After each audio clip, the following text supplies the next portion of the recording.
Well, the Washington Post has spent months howling about fake news rigging the U.S. election. Now the Post has been caught publishing its own fake news once again. D.C.'s paper of record published a bogus story last week saying Russia hacked the U.S. electrical grid. The story was totally discredited, but not before it spread across the globe. Investigative journalist Glenn Greenwald has been spanking the Post like the bad little paper it is. Mr. Greenwald joins us from Rio de Janeiro tonight. Glenn, thanks a lot for coming on. So what exactly did the Post write that was untrue?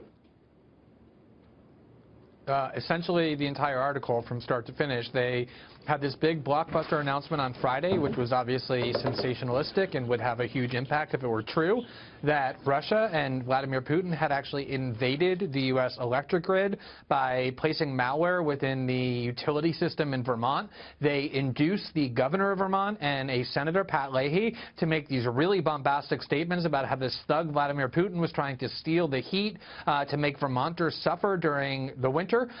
It turned out that the malware that was found was actually on a single laptop, totally unconnected to the grid. Then it turned out that the Russians actually had nothing to do with this malware, and then it turned out that what was on the laptop probably wasn't malware at all. So the story just collapsed one step after the next in the grandest humiliation possible. Boy, that's really embarrassing. I bet they must have ran a front page correction, and the editor, Marty Barron, must have gone on TV to apologize. Is that what happened? Well, the amazing thing is, if this were just a one-time case, you know, you could say, well, sometimes media outlets make mistakes. Yeah, they do. But this is the second huge debacle that they've had in the last 6 weeks. Just 6 weeks ago, they ran this huge story that Russia, through this fake news operation, had exposed 200 million people to Russian propaganda.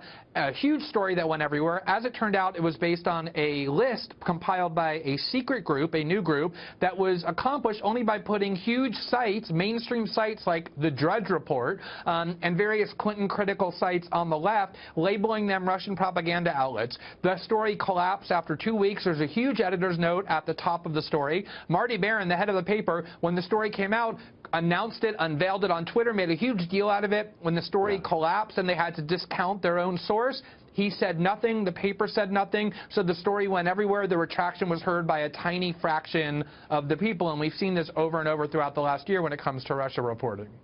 Interesting. And you've also seen anybody who raises questions about it denounced as a tool of the Kremlin. Now, just to be clear for our viewers who don't know your background or mine, we have very different politics and have for our adult lives.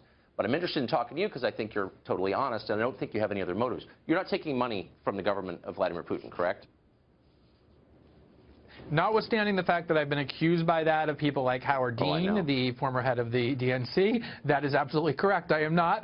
And in fact, you know, you just heard the report that came out today was just another set of repackaged conclusions from the Intelligence Committee, which may or may not be true, that, again, were completely unaccompanied by evidence. And when you simply point that out, that the intelligence community keeps just repeating itself over and over, its assertions, without providing evidence that can be evaluated whether or not it's true, that subjects you to claims that you must love Vladimir Putin, that you're probably working for the Kremlin, when in fact it's just the basic kind of skepticism that all journalists should be exercising.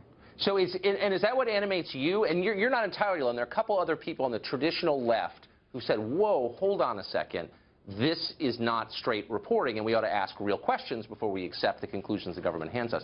But tell me, are you interested in this story because you just think someone's not telling the truth, and as a journalist you need to find out why?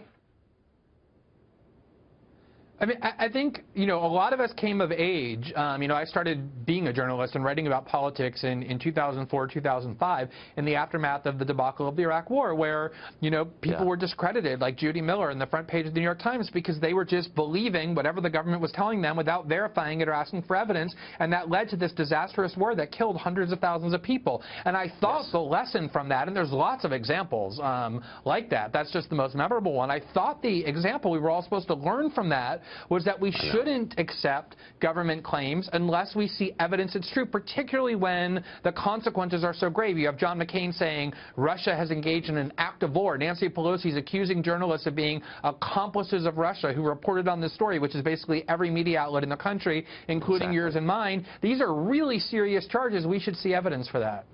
Exactly. That's my perspective precisely. Glenn Greenwald, it was really interesting. Thanks a lot for joining us.